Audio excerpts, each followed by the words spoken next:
जय हिंद दोस्तों, स्वागत है आपका अपना चैनल टीचिंग करियर सेंटर में। चलिए आज हम लोग जिस तरह की अभी एसएससी जीडी का हम लोग प्रैक्टिस सेट स्टार्ट किए थे, जिसमें कि हम लोग जीके जीएस स्पेशल के महत्वपूर्ण 25 क्वेश्चन देखेंगे।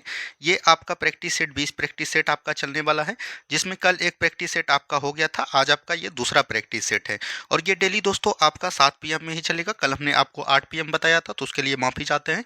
आज से ये डेली 7 PM में आपका आ जाएगा।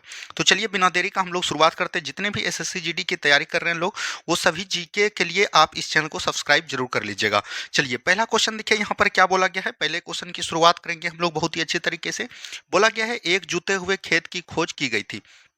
मतलब कि एक जुते हुए खेत की खोज जो है कब की गई थी, ये चीज पूछा गया। तो यह जो है सिंधु घाटी सभ्यता से आपका प्रश्न है। सिंधु घाटी सभ्यता से ये जरूर रखेगा।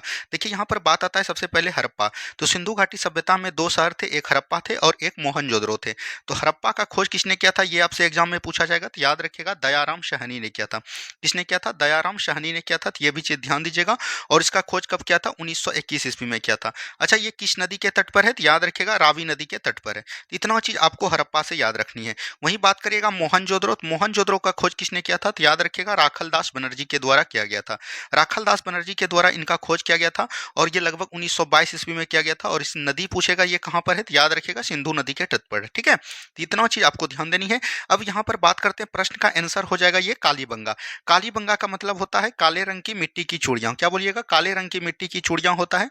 और ये कहां पर है, तो याद रखिएगा राजस्थान में है। कहां पर है, राजस्थान में है। नदी पूछेगा तो किस नदी के तट पर, तो आप लोग बताइएगा घग्गर नदी के तट पर है। ठीक है। अच्छा, ये भी चीज ध्यान दीजिएगा, यहाँ से और क्या क्या साक्ष्य मिले हैं, तो याद रखिएगा अग्निकुंड के साक्ष्य मिले हैं। क्या बोलिएगा, अग्निकुंड के साक्ष्य कहां पर मिले हैं, तो कालीबंगा में। जुते हुए खेत के प्रमाण कहां पर मिले हैं, कालीबंगा पे। यहाँ पर आपको ऑप्शन में दिख रहा होगा आपको एक और चीज, लोथल। तो लोथल याद रखिएगा गुजरात में है और ये किस नदी के तट पर है, भोगवा नदी के तट पर है। तो इतना चीज आपको ध्यान देनी है। सिंधु घाटी सभ्यता को आपके दिमाग में ये कंसेप्ट रहनी चाहिए। चलिए बढ़ेंगे हम लोग अगले प्रश्न की तरफ। नेक्स्ट क्वेश्चन को ध्यान से देखिए। न्याय दर्शन के प्रवर्तक थे। देखिए न्याय दर्शन के प्रवर्तक आपका हो जाएगा गौतम मुनि। कौन हो जाएंगे दोस्तों, गौतम मुनि। अब यहाँ पर सभी दर्शन को हम लोग बहुत ही अच्छे तरीके से देख लीजिए। देखिए यहाँ पर बात आता है कपिल। तो कपिल में किसने किया था, याद रखिएगा सांख्य दर्शन। क्या बोलिएगा, सांख्य दर्शन के कौन थे प्रवर्तक, तो याद रखिएगा कपिल मुनि थे। ठीक है। जैमिनी, यहाँ पर जैमिनी याद रखिएगा ये कौन थे, तो याद रखिएगा पूर्वी मीमांसा। क्या बोलिएगा, पूर्व मीमांसा का कौन था, तो याद रखिएगा जैमिनी था। यहीं पर बात करेगा महर्षि कनाद। क्या बोलिएगा, महर्षि कनाद। तो इसने क्या दिया था, तो याद रखिएगा विशेषिक दर्शन दिया था। क्या था, विशेषिक दर्शन के पात्र कौन थे, तो याद रखिएगा ये कनाद हो जाएंगे। अच्छा, एक और याद रखिएगा, यहाँ पर आपको उत्तरी मीमांसा भी पूछ सकता है। क्या पूछ सकता है, उत्तरी मीमांसा। तो उत्तरी मीमांसा के कौन हो जाएंगे, तो याद रखिएगा बद्रायन हो जाएंगे। कौन हो जाएंगे, बद्रायन हो जाएंगे। एक और आपको पूछ सकता है योग दर्शन। योग दर्शन के कौन हो जाएंगे, तो याद रखेंगे ये पतंजलि हो जाएंगे। इतना दर्शन आपको याद रखनी है, एक भी प्रश्न आपका नहीं छूटेगा। ठीक है। चलिए बढ़ेंगे हम लोग अगले प्रश्न की तरफ। नेक्स्ट क्वेश्चन को ध्यान से देखिए। देखिए दोस्तों, इस चैनल के माध्यम से अगर आप जीके की तैयारी करना चाहते हैं तो एक भी सवाल आपके एग्जाम में नहीं छूटेगा, ये हम आपको विश्वास दिलाते हैं। नेक्स्ट क्वेश्चन देखिए, किस वंश के एलोरा के कैलाश मंदिर का निर्माण किया गया था। देखिए किस वंश से यहाँ पर पूछा है, और एलोरा का कैलाश मंदिर। देखिए एलोरा का कैलाश मंदिर कहाँ है, सबसे पहले ये चीज देना चाहिए, तो याद रखिएगा महाराष्ट्र में। कहाँ पर है, महाराष्ट्र में है। और ये किसने बनाया था, तो याद रखिएगा राष्ट्रकूट वंश के शासक कृष्ण प्रथम ने। किसने, कृष्ण प्रथम ने इसको बनाया था। अच्छा, अब यहाँ पर बात आता है राष्ट्रकूट। राष्ट्रकूट वंश का पूछ सकता है, आपके एग्जाम में संस्थापक कई बार पूछ लिया है। तो इनका संस्थापक कौन हो जाएंगे, तो याद रखिएगा दंती दुर्ग हो जाएंगे। कौन हो जाएंगे, दंती दुर्ग। अच्छा, इसका राजधानी भी आपसे पूछ सकता है। इनका राजधानी कहां पर हो जाएगा, याद रखिएगा मानिकखेत। क्या हो जाएगा, मानिकखेत हो जाएगा। तो ये भी चीज ध्यान दीजिएगा।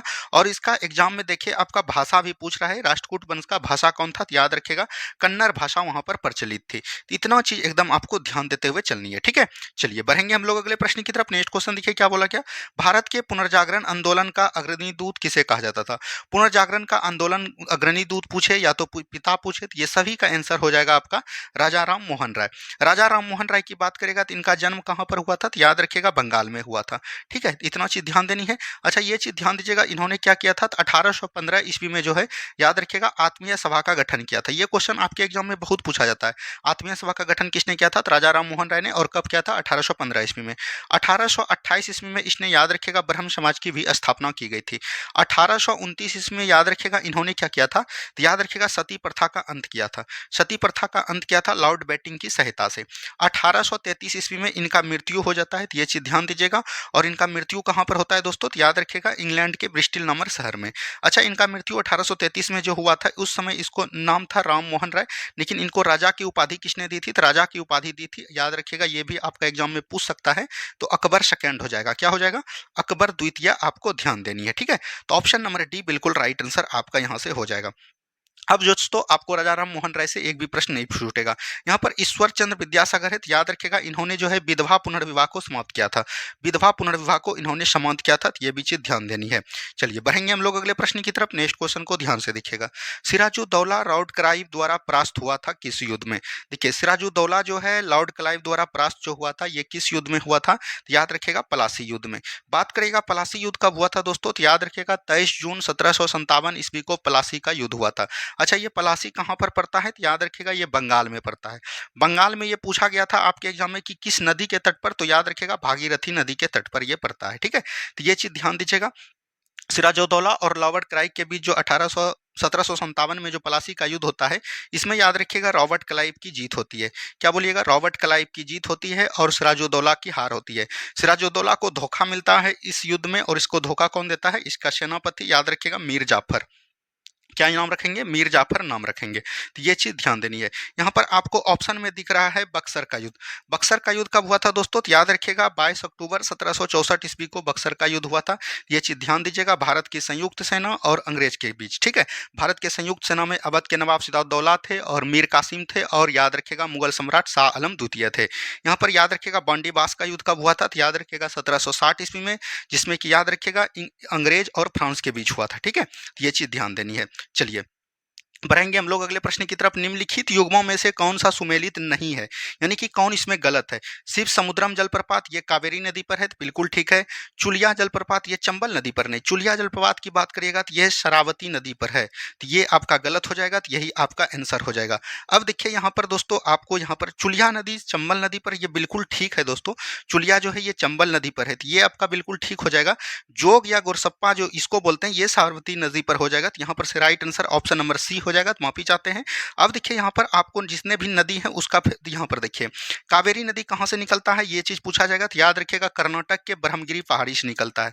ब्रह्मगिरी पहाड़ी से निकलता है। इसकी सहायक नदियां आपसे पूछा जाएगा, तो याद रखिएगा कावेरी का सहायक नदी हो जाएगा अमरावती हो गया, अकड़ावती हो गया, ये सभी जो है हेमावती हो गया, ये सब कावेरी की सहायक नदी है। चंबल नदी याद रखिएगा बंदरपूर छिमौनी से निकलती है, और ये जो है सॉरी चंबल नदी यहाँ पर दिया गया है। चंबल नदी जो है याद रखिएगा ये जो है बोल सकते हैं कि ये यमुना की सहायक नदी है। किसका सहायक नदी है दोस्तों, यमुना की बड़ी सहायक नदी है। और चंबल नदी याद रखिएगा यमुना की सहायक नदी, और कौन कौन हो जाएगा, चंबल हो गया, बेतवा हो गया, और बोल सकते हैं कैन हो गया, ये सब दोस्तों क्या है, यमुना की सहायक नदी है। यहाँ पर बात आता है कृष्णा नदी। कृष्णा नदी याद रखिएगा महाराष्ट्र के महाबलेश्वर पहाड़ी से निकलती है, और अपना जल जो है बंगाल की खाड़ी में गिराती है, और इसकी सहायक नदी हो जाएगा दोस्तों, याद रखिएगा तुंगभद्रा, घाट प्रवाह, ये सब दोस्तों इसकी सहायक नदियां हो जाएगा, ठीक है। अच्छा, नर्मदा नदी की बात करेगा तो ये मध्य प्रदेश के अमरकंटक की पहाड़ी से निकलती है, और अपना जल जो है याद रखिएगा अरब की खाड़ी में गिराती है, इस तरह से। और इसकी कई सारे जैसे हो गया दोस्तों ओरसंग हो गया, तवा हो गया, बंजर हो गया, शेर हो गया, ये सब दोस्तों इसकी सहायक नदियां हैं। तो ये सब आपके एग्जाम में ज्यादातर क्वेश्चन पूछे जाते हैं। नर्मदा नदी की लंबाई की बात करेगा तो नर्मदा नदी की लंबाई कितना है, 1312 किलोमीटर है, ठीक है। कृष्णा नदी की लंबाई कितना ही, 1401 किलोमीटर है। यमुना नदी की लंबाई कितना है दोस्तों, 1326 किलोमीटर है, तो ये चीज ध्यान दीजिएगा। कावेरी नदी की लंबाई की बात करेगा तो ये लगभग जो है आप बोल सकते हैं 1400 किलोमीटर के समथिंग है, ठीक है। तो यहाँ तक इसको आपको ध्यान देनी है, यहाँ से आपका राइट आंसर हो जाएगा ऑप्शन नंबर सी। चलिए बढ़ेंगे हम लोग अगले प्रश्न की तरफ। नीलगिरी की मेघ बकरियां पाई जाती है, मतलब नीलगिरी में जो है मेघ बकरियां जो पाई जाती है, यह इरावी कुलम राष्ट्रीय पार्क में, और याद रखिएगा पेरियार के राष्ट्रीय पार्क में भी पाई जाती है। तो ये चीज ध्यान दीजिएगा, ये दोनों आंसर हो जाएंगे, ऑप्शन नंबर ए बिल्कुल राइट आंसर हो जाएगा। नीलगिरी याद रखिएगा ये आपका हो गया दोस्तों प्रायद्वीपीय भारत, और ये पूर्वी भारत, पूर्वी भारत और मतलब पूर्वी भारत और पश्चिमी भारत जहां पर आकर मिलती है उसको हम लोग बोलते हैं नीलगिरी क्षेत्र। नीलगिरी क्षेत्र आपका कहां पर है, तो याद रखिएगा किस राज्य में बात करेगा तो ये हो जाएगा आपका तमिलनाडु राज्य में है। कहां पर है, तमिलनाडु राज्य में। और इसकी अगर ऊंचाई की बात करेगा, सबसे ऊंची चोटी कौन होता है, तो याद रखिएगा दोदा बेटा। क्या हो जाएगा दोस्तों, दोदा बेटा हो जाएगा, तो ये भी चीज ध्यान दीजिएगा। और नीलगिरी की पहाड़ी पर एक जाति पाई जाती है, जनजाति, जिसको हम लोग बोलते हैं टोंडा जनजाति। इसमें दोस्तों बहुपति विवाह का इसमें देखने को मिलता है, ठीक है, ये चीज ध्यान देनी है। चलिए बढ़ेंगे हम लोग अगले प्रश्न की तरफ। वायुमंडल की 4 परतें हैं। देखिए वायुमंडल की बात करेगा 4 परतें हैं। सबसे नीचे आपका होता है क्षोभ मंडल। क्या होता है? क्षोभ मंडल। उसके बाद आपका क्या होता है? तो याद रखिएगा समताप मंडल। क्या होता है? समताप मंडल। उसके बाद ऊपर जाइएगा तो आपका होता है मध्य मंडल। उसके बाद ऊपर जाइएगा तो आपका होता है आयन मंडल। आयन मंडल के बाद ऊपर जाइएगा तो आपका होता है बहिर्मंडल। तो इतना चीज़ ध्यान दीजिएगा। अब जो है ये नीचे से ऊंचे की क्रम की है, तो ये भी चीज़ ध्यान दीजिएगा। तो क्षोभ मंडल हो जाएगा। यहाँ पर बोल रहा है ऊंचाई के अनुसार सही अवरोही क्रम में सजाना है। अवरोही क्रम में सबसे बड़ा आएगा। तो क्षोभ ऊपर से आना है आयन मंडल, मध्य मंडल, समताप मंडल और क्षोभ मंडल। तो एक बी सी डी हो जाएगा। बिल्कुल राइट आंसर यहाँ पर दिया गया है। ठीक है, चलिए बढ़ेंगे हम लोग अगले प्रश्न की तरफ। पीपीटी रैंकिंग के आधार पर विश्व में भारतीय अर्थव्यवस्था का स्थान है। अभी अगर वर्तमान के साख से पूछेगा, पहले अगर पूछेगा, पहले आपका कितना था तो याद रखेगा पहले 4 था, वर्तमान में अभी 3 है। एक नंबर पे आपका क्या हो जाएगा दोस्तों? तो एक नंबर पे आपका अमेरिका हो जाएगा, दूसरा नंबर पे आपका चीन हो जाएगा और तीसरा नंबर पे आपका भारत हो जाएगा। तो ये चीज़ ध्यान दीजिएगा। तो यहाँ पर उस समय की बात है तो ये हो जाएगा चौथा, ऑप्शन नंबर बी। लेकिन वर्तमान के दृष्टि से पूछेगा तब आपका तीसरा हो जाएगा। ठीक है, तो ये चीज़ ध्यान देनी है। चलिए नेक्स्ट क्वेश्चन देखिए क्या बोला गया था। नेक्स्ट क्वेश्चन यहाँ पर पूछा गया है, एक्जिम बैंक ऑफ इंडिया की स्थापना की गई थी। एक्जिम बैंक ऑफ इंडिया कहने का मतलब हुआ कि दोस्तों याद रखेगा एक्सपोर्ट और इंपोर्ट का बिजनेस इसमें होता है। क्या दोस्तों? एक्सपोर्ट और इंपोर्ट का बिजनेस होता है, यानी कि आयात और निर्यात का इसमें देखने को मिलता है। आयात एवं निर्यात के साक्ष्य देखने को मिलता है। और इसका स्थापना की बात करेगा तो इनका स्थापना हुआ था 1 जनवरी 1982 ईस्वी को। 1 जनवरी 1982। यहाँ से right answer option number B बिल्कुल राइट आंसर आपका हो जाएगा। ठीक है, चलिए बढ़िएगा अगले प्रश्न की तरफ। नेक्स्ट क्वेश्चन को ध्यान से देखिए।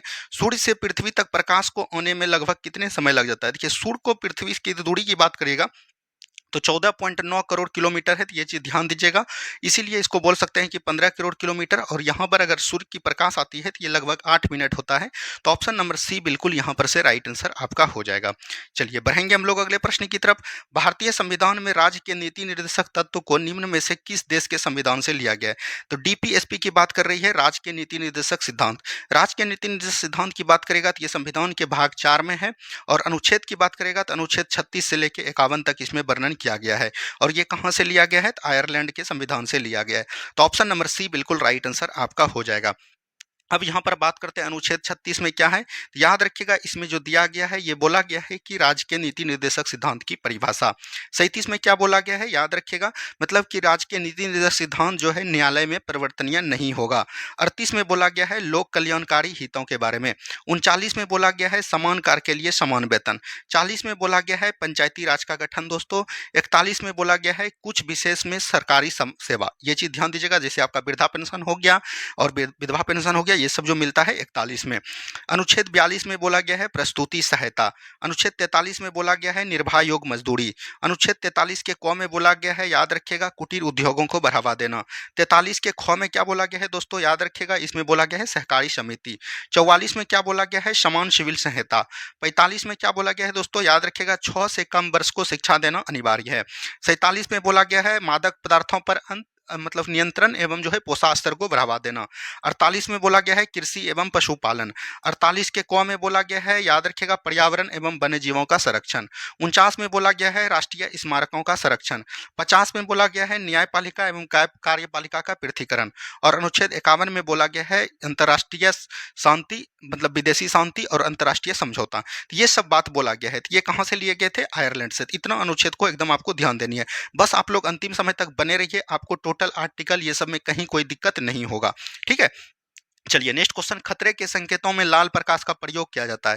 देखिए खतरे के संकेतों में लाल प्रकाश का प्रयोग इसलिए किया जाता है कि लाल प्रकाश का बोलिएगा प्रकीर्णन जो है सबसे कम होता है। क्या होता है? प्रकीर्णन सबसे कम होता है, इसीलिए करते हैं जहां भी कलर की बात करेगा वहां पर प्रकीर्णन आपको दिया जाएगा। तो ये चीज एकदम ध्यान देनी है। ऑप्शन नंबर ए बिल्कुल राइट आंसर आपका हो जाएगा। ठीक है, चलिए बढ़ेंगे हम लोग अगले प्रश्न की तरफ। नेक्स्ट क्वेश्चन को ध्यान से देखिएगा क्या बोल रहा है।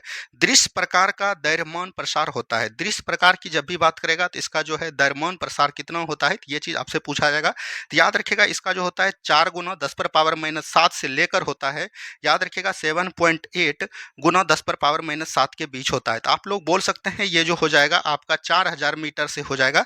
आपका यहाँ पर देख लीजिए ऑप्शन में आपका दिया गया है 390 से 780 तक, तो यही आपका राइट आंसर हो जाएगा ऑप्शन नंबर डी। ठीक है, चलिए बढ़ेंगे हम लोग अगले प्रश्न की तरफ। निम्न विकिरण प्रकारों में से किसमें सर्वाधिक ऊर्जा होती है? सर्वाधिक ऊर्जा की बात करेगा तो यहाँ पर आपका हो जाएगा एक्सरे।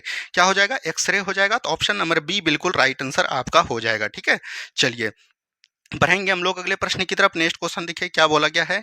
चमगादड़ अंधेरी रातों में उड़ सकते हैं और अपना शिकार भी कर सकते हैं, इसका कारण है। देखिए चमगादड़ जो है, याद रखिएगा यहाँ पर बात करिएगा तो ये प्राध्वनिक तरंगा जो है छोड़ता है, प्राध्वनिक साउंड जो छोड़ता है, जिसको कि हम लोग बोलते हैं अल्ट्रासोनिक साउंड। क्या बोलिएगा? अल्ट्रासोनिक साउंड बोलेंगे, ठीक है। ये छोड़ता है जिसको कि हम लोग प्रासरव तरंग भी बोलते हैं। तो यहाँ पर देख लीजिए वे प्राध्वनिक तरंगा निकालती है और उन्हीं के द्वारा निर्देशित होती है। यहाँ से ऑप्शन नंबर डी बिल्कुल राइट आंसर आपका हो जाएगा, ठीक है। चलिए अब यहाँ पर ध्वनि की बात आया था, थोड़ा सा आप ध्वनि के बारे में जानिए। देखिए मानव के लिए जो है श्रव्य ध्वनि की बात करेगा तो ये कितना होता है दोस्तों, तो 20 हर्ट्ज से लेके होता है 20,000 हर्ट्ज तक, ठीक है। 20,000 हर्ट्ज तक होता है, तो ये चीज ध्यान दीजिएगा। और इससे कम होगा, इससे कम अगर होगा तब हम बोलेंगे अश्रव ध्वनि, ठीक है। और इससे अगर अधिक होगा तब इसको बोलेंगे प्राश्रव ध्वनि। तो ये चीज ध्यान दीजिएगा, दोनों जो है मानव के लिए नुकसान है, लेकिन ये जो है आपका ऑडिबल ध्वनि इसको बोलते हैं, ठीक है। चलिए अब देखिए यहाँ पर दिया गया वर्मी कल्चर में प्रयुक्त वर्म होता है, यानी कि वर्मी कल्चर में किसका उत्पादन किया जाता है, ये चीज बोला जाता है। तो याद रखिएगा सिल्क का। क्या दोस्तों? सिल्क का, यानी कि सिल्क हो जाएगा ऑप्शन नंबर बी बिल्कुल राइट आंसर। यही पूछेगा रेशम कीट पालन। रेशम कीट पालन जो है किससे किया जाता है, और आपसे पूछा जाता है बीटी कल्चर। बीटी कल्चर का संबंध किससे है, तो ये चीज ध्यान दीजिएगा। पीसी कल्चर का संबंध किससे है, ये सब आपके एग्जाम में पूछा जाता है। एपी कल्चर का संबंध किससे है, तो ये सब क्वेश्चन में आपका पूछा जाता है।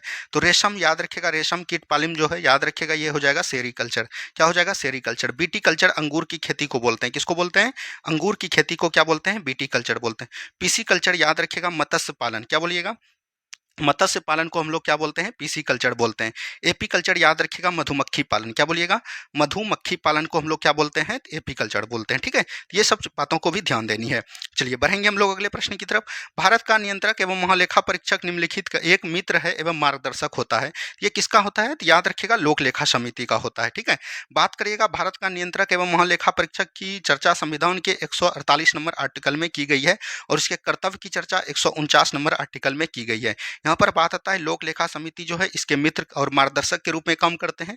लोक लेखा समिति में कुल 22 सदस्य होते हैं, जिसमें कि याद रखिएगा 15 लोकसभा से होते हैं और 7 की बात करेगा तो ये जो है आपका राज्यसभा से होते हैं। तो ये चीज ध्यान देनी है, ऑप्शन नंबर डी बिल्कुल राइट आंसर हो जाएगा। नेक्स्ट क्वेश्चन देखिए क्या बोला गया है। नेक्स्ट क्वेश्चन है निम्नलिखित में से किस राज्य में द्विसदनात्मक विधायिका नहीं होती है। मतलब बात करेगा विधानमंडल। देखिए एक होता है आपका जिस तरह संसद होता है केंद्र में, उसी तरह राज्य में होता है विधानमंडल। विधानमंडल के दो भाग होते हैं, एक होते हैं विधान परिषद, एक होते हैं विधानसभा। विधानसभा जो है सभी 28 राज्य में है, लेकिन विधान परिषद कुल मात्र 6 राज्यों में है। इसको याद करने का ट्रिक है तू भी मजा कर। क्या बोलिएगा? तू भी मजा कर, ठीक है। तू भी मजा कर। तो ये चीज ध्यान दीजिएगा, इस ट्रिक से आपको टोटल याद हो जाएगा। टी से हो जाएगा आपका तेलंगाना। क्या हो जाएगा? तेलंगाना हो जाएगा। यू से आपका हो जाएगा Uttar Pradesh. B H I से हो जाएगा बिहार। एम से हो जाएगा आपका क्या बोलिएगा? महाराष्ट्र हो जाएगा। आंध्र प्रदेश। ए से हो जाएगा आंध्र प्रदेश। के आर से हो जाएगा कर्नाटक। क्या हो जाएगा? कर्नाटक हो जाएगा। तो ये चीज ध्यान देनी है, ठीक है। तो इस तरह से आपको ध्यान देनी है। तो यहाँ पर कहाँ पर नहीं है तो आपको देख लीजिए, उत्तर प्रदेश, मध्य प्रदेश, कर्नाटक सभी राज्यों में है। तो यहाँ पर आंसर नहीं है। तो यहाँ पर से एक ले लीजिए बंगाल और इसको ऑप्शन नंबर ई बना लीजिए, ठीक है। तो यहाँ पर से आपको ध्यान देनी है, इस 5 राज्यों में है, ठीक है। सॉरी ये मध्य प्रदेश यहाँ पर नहीं होगा दोस्तों, क्योंकि महाराष्ट्र होगा, माफी चाहते हैं, मध्य प्रदेश में नहीं होगा। तो ऑप्शन नंबर बी बिल्कुल राइट आंसर हो जाएगा, ठीक है। चलिए नेक्स्ट क्वेश्चन, सरकारिया आयोग ने निम्नलिखित में से संबंध की प्रस्तुत। तो सरकारिया आयोग का संबंध याद रखिएगा 1988 में इनका गठन हुआ और ये अपना रिपोर्ट जो है 1989 में दिया। और इसको हम लोग बोल सकते हैं केंद्र राज्य संबंध से। किससे है? केंद्र राज्य संबंध से है। तो यहाँ पर हो जाएगा ऑप्शन नंबर बी। पंचायती राज संबंध से कौन हो जाएगा? तो याद रखिएगा बलवंत राय मेहता समिति हो जाएगा, अशोक मेहता समिति हो जाएंगे। तो ये चीज ध्यान दीजिएगा, बलवंत राय मेहता समिति ने त्रिस्तरीय पंचायती राज की घोषणा की और अशोक मेहता समिति ने द्विस्तरीय पंचायती राज की घोषणा की। अशोक मेहता समिति ने 1977 में गठन किया और बलवंत राय मेहता समिति ने 1957 में। तो ये चीज ध्यान देनी है। चलिए बढ़ेंगे हम लोग अगले प्रश्न की तरफ। न्यायिक पुनरावलोकन की व्यवस्था की गई है, ये कहाँ से लिया गया है न्यायिक पूर्वावलोकन? तो याद रखिएगा यूएसए के संविधान से लिया गया है। यूएसए के संविधान से और कई चीज लिए गए, यानी कि अमेरिका के संविधान से।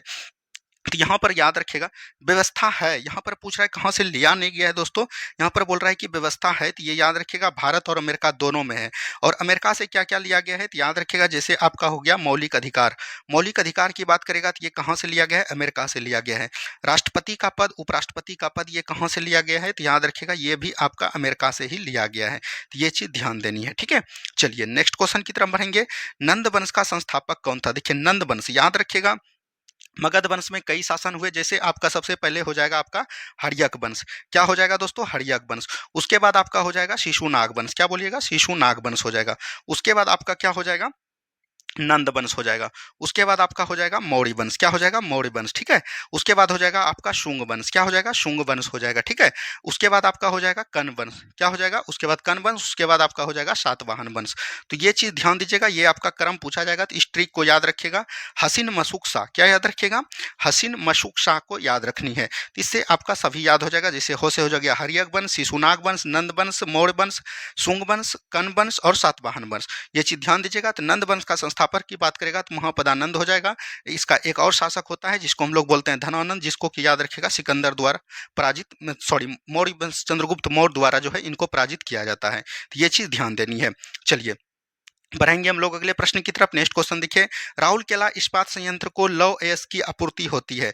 राउरकेला इस्पात संयंत्र कहाँ की मतलब की मदद से की गई है? तो ये याद रखेगा जर्मनी के मदद से की गई है। और ये कहाँ पर है? राउरकेला में है। और ये याद रखेगा कयोंझर से इसकी आपूर्ति होती है। और याद रखेगा तृतीय द्वितीय मतलब तृतीय पंचवर्षीय योजना में और किया गया था। जैसे आपको याद रखना है भिलाई, भिलाई परमाणु इस्पात संयंत्र कहाँ पर है? याद रखेगा ये जो है छत्तीसगढ़ में है। और ये किस मदद से बनाया गया था? किसके मदद से? तो याद रखिएगा रूस के मदद से बनाया गया था। और आपको ध्यान देनी है, और एक आपका होता है दुर्गापुर। दुर्गापुर याद रखिएगा, दुर्गापुर जो है ये कहाँ पर है? पश्चिम बंगाल में है। और ये किसके मतलब मदद से बनाया गया था? तो याद रखिएगा ब्रिटेन के मदद से बनाया गया था। इतना चीज एकदम आपको ध्यान देनी है। चलिए, भारत आपूर्ति में आत्मनिर्भर है। भारत आपूर्ति में याद रखिएगा थोरियम में आत्मनिर्भर है। तो ये चीज ध्यान देनी है। तो ऑप्शन नंबर डी बिल्कुल राइट आंसर हो जाएगा।